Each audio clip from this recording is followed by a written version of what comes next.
Radzenia Podlaskiego.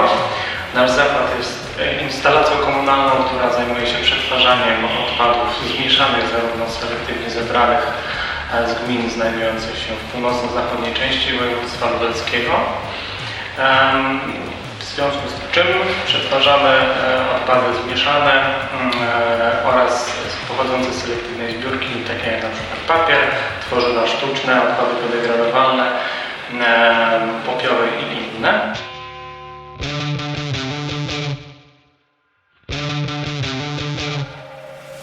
Instalacja jest w posiadaniu spycharki gąsienicowej Case 1150M od blisko roku. Wykorzystujemy ją do prac na składowisku odpadów.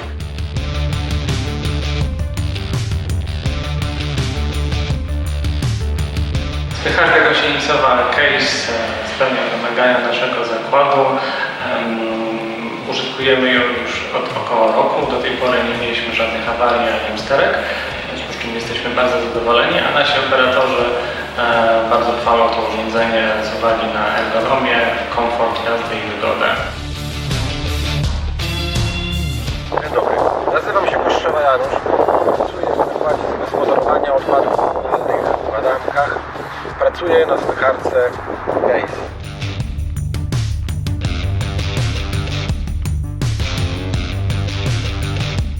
Spycharkę posiadamy od roku. Używamy jej do przemieszczania odpadów na składowisku i rozgarniania warstwy czystości.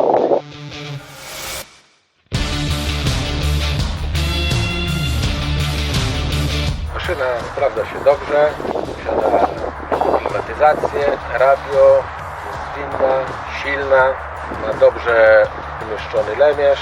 Lubię pracować na tej spycharce, bo ma wygodną kabinę, widoczną, jest bardzo cicha, zwrotna i silna.